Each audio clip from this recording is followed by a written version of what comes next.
Bonjour et bienvenue dans le monde de l'animation. Cette vidéo est totalement imprévue, je ne m'attendais pas à la faire d'ailleurs, hein, j'ai ma veste intérieure, tout ça, j'étais chez moi, j'étais en train de travailler tranquillement et j'ai vu les annonces de Disney Dreamlight Valley et je m'attendais pas à ce qu'il y en ait autant et je me suis dit, autant les partager avec vous pour ceux qui n'auraient pas vu l'information ou pour ceux qui ont juste envie d'en débattre un petit peu. Donc c'est parti, regardons les annonces de Disney Dreamlight Valley.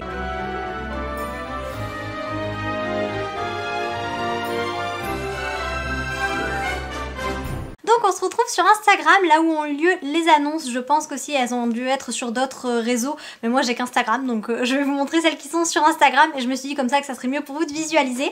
Et donc qu'est-ce que nous annonce Disney Dreamlight Valley? Donc ils ont présenté toute la roadmap pour le début de l'année et ils ont un petit peu spoilé le reste de l'année, mais on va voir tout ça.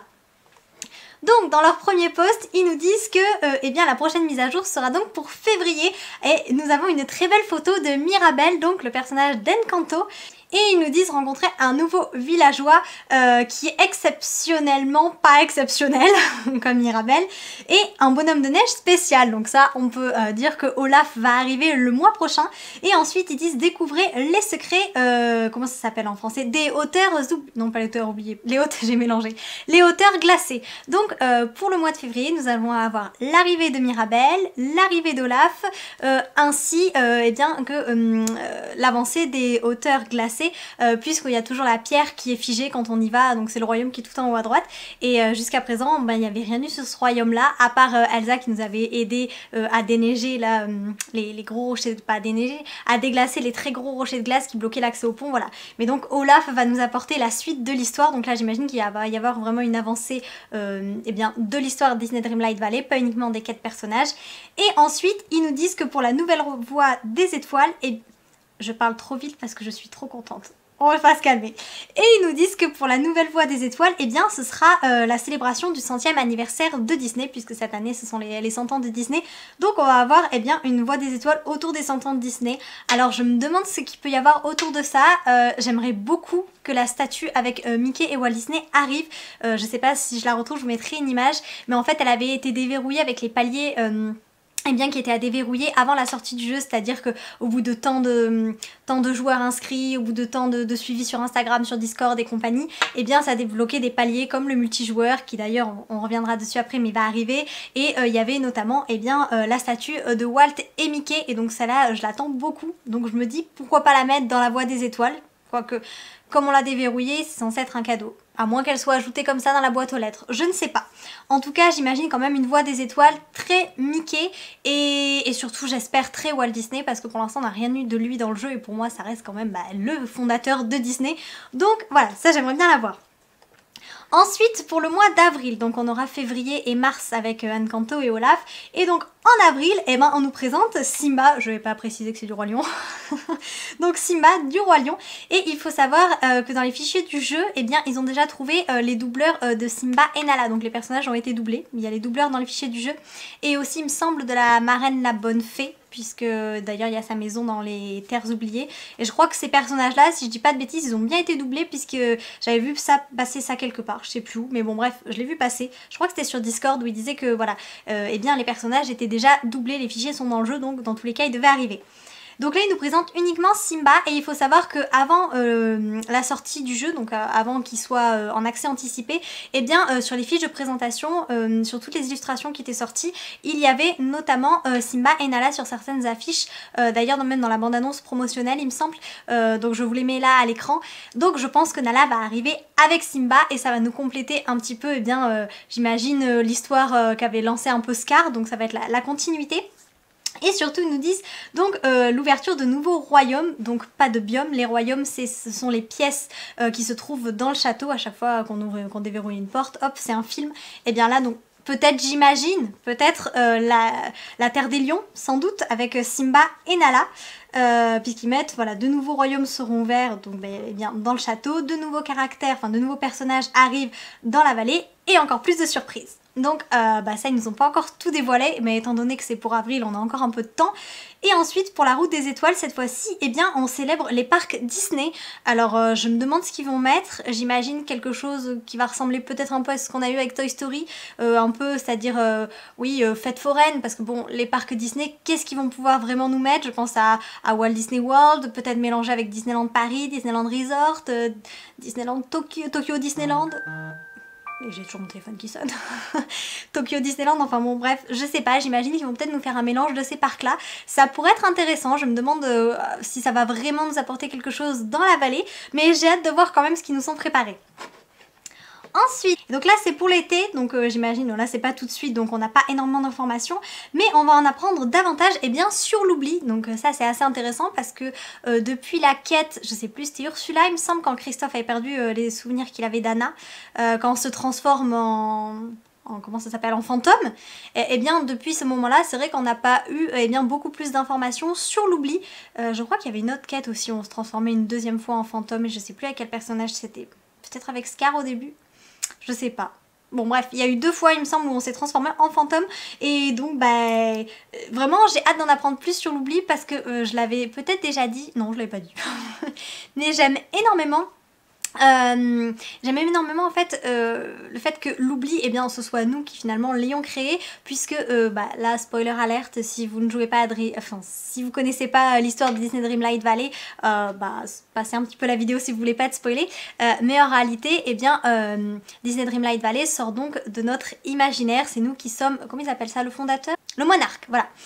Durant tout le jeu donc ils disent que eh bien, le monarque a déserté et le monarque c'est nous, puisque nous avons créé cet univers quand nous étions enfants en fait, nous rêvions et puis eh bien, les années ont passé et petit à petit on est devenu adulte et la vie a repris le dessus et c'est pour ça que les personnages sont tombés dans l'oubli, donc ça j'aime beaucoup l'idée et donc ben voilà, c'est pour ça qu'à présent eh bien quand le jeu commence nous nous couchons près d'un arbre et nous rêvons de nouveau et c'est pour ça que le royaume de Disney Dreamlight Valley, que la vallée reprend vie.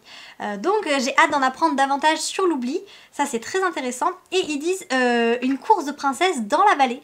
Donc eh ben, soit on va avoir de nouvelles princesses, et là sur la page suivante du post il y a une princesse qui apparaît, mais je me dis que ça pourrait être bien parce que pour l'instant on a uniquement on a qui? On a Ariel, Elsa et Anna qui sont reines, mais bon on va dire que ça peut passer en princesse, et après et ben pour le moment il me semble que c'est tout, on dirait que ça, et Vaiana qui est apparemment une princesse, voilà, mais c'est tout, donc peut-être de nouvelles princesses qui vont arriver pour l'été. Et pour la voie des étoiles ils disent eh bien, de rester à l'affût des nouvelles annonces, donc ça on n'en sait pas plus pour cet été. Et sur la dernière page, eh bien Belle apparaît une nouvelle fois en fond, c'est quand même elle qui est l'image de Disney Dreamlight Valley. Alors moi j'ai une théorie et je pense que beaucoup la partagent, mais bon moi c'est ce que je pense depuis le tout début, je pense qu'ils attendent que le jeu soit lancé en free to play puisqu'il est toujours en accès anticipé, et il faut dire qu'il y a un tel engouement autour de la Belle et la Bête, tout le monde veut l'arrivée de Belle, on a déjà vu la Bête dans un souvenir, donc je me dis eh bien ils vont sans doute mettre Belle eh bien pour le lancement du jeu, puisque là le jeu va passer gratuit, il va y avoir de nouveaux téléchargements et il faut quelque chose eh ben, qui attire les joueurs, les nouveaux joueurs. S'ils l'ont pas acheté c'est qu'ils étaient qu'à moitié emballés ou qu'ils n'avaient pas les moyens de mettre autant d'argent dans le jeu. Donc il faut vraiment quelque chose qui enthousiasme à fond les joueurs, et pour le moment eh bien le film qui est le plus attendu c'est celui de la Belle et la Bête. Donc moi c'est ma théorie, je pense que Belle arrivera quand le jeu eh bien, passera en free to play, puisque de toute façon il doit y passer dans l'année, et normalement il y a aussi la boutique qui va ensuite arriver quand le jeu ne sera plus en accès anticipé. Ça sera donc une boutique avec des moonstones, des pierres de lune. Et il y aura uniquement, d'après ce que j'ai compris, il y aura uniquement des fournitures, c'est-à-dire des meubles, des vêtements. Il y en a qui parlent de personnages, mais ça n'a pas été confirmé par le jeu. Donc ça sera uniquement une boutique qui n'empêche, enfin c'est une boutique qui ne vous empêchera pas d'avancer dans l'histoire, les achats ne seront pas obligatoires, il y aura toujours des mises à jour régulières, voilà. Donc je pense que Belle arrivera à ce moment-là, mais ça ce n'est que ma théorie à moi. Et ensuite donc qu'est-ce qu'ils nous mettent, et encore plus à venir en 2023 avec le multijoueur qui comme je l'ai dit a été déverrouillé lors d'un palier, il me semble que c'était celui de Discord, quelque chose comme ça, pour les 200 000 suivis. Il me semble, il faudra vérifier, mais il me semble que c'était ça. De nouveaux personnages, par exemple, je sais qu'il y en a qui ont parlé, je sais plus, j'ai vu une vidéo d'une youtubeuse qui en parlait, qui disait qu'il y avait notamment la tour de réponse, la tour des réponses et la maison de Gaston sur la fiche du jeu, donc que peut-être ces personnages là arriveraient dans l'année, donc elle a sans doute raison. Et ensuite donc ils nous disent encore de nouveaux royaumes, donc de nouveaux royaumes dans le château, pas de nouveaux biomes, des nouveaux vêtements, des nouveaux motifs, même si je trouve que les motifs on en a quand même déjà pas mal, des décorations et des fournitures, donc meubles et vêtements. Eh bien écoutez, vous me direz ce que vous pensez de ces annonces, mais moi je suis assez contente, je m'attendais pas à ce qu'ils en annoncent autant, oui. Je me suis dit, ils vont nous dire, allez, nouvelle voie des étoiles, et puis un nouveau personnage pour février. Je m'attendais pas à plus. En revanche, je m'attendais vraiment à une voie des étoiles Saint-Valentin pour février, donc ça je suis peut-être un petit peu déçue, mais franchement les 100 ans de Disneyland, enfin de Disneyland non, de Disney tout court, je pense qu'ils peuvent faire quelque chose de très très chouette, donc ça je suis contente, d'autant plus que c'était pour le nouvel an chinois, samedi, ils ont posté un personnage qui portait une tenue du nouvel an chinois, puisque c'est l'année du lapin, donc avec Oswald de dessiner dessus sur le jersey, donc je me suis dit, ils vont nous sortir une voie des étoiles nouvel an chinois, et là je me suis dit ça va faire très réchauffé parce que le nouvel an chinois c'était samedi dernier, donc si elle sort la semaine d'après, que ça dure 1 mois et demi, je me suis dit jusqu'en mars ça va faire un peu long, mais bon il y avait des choses à faire dessus, hein. Mais donc non, c'est ni le nouvel an chinois ni la Saint-Valentin, mais bien les 100 ans de Disney. Et ben voilà, je crois que j'ai dit à peu près tout ce qu'il y avait à dire sur cette mise à jour. Je suis sûre qu'il y aura d'autres vidéos complètes sur YouTube. Moi d'habitude je fais pas ça, mais j'avais tellement envie d'en parler que je me suis dit autant faire une petite vidéo comme ça sur le vif, c'est sympa. Et puis j'espère que voilà, si ça vous plaît, n'hésitez pas aussi à me donner votre avis en commentaire. Quelle mise à jour attendez-vous le plus? Quel personnage avez-vous hâte de rencontrer en jeu? Enfin voilà, quelles sont vos attentes pour toutes ces mises à jour qui sont prévues pour l'année 2023 sur Disney Dreamlight Valley. En espérant vous avoir apporté un peu de magie, à bientôt!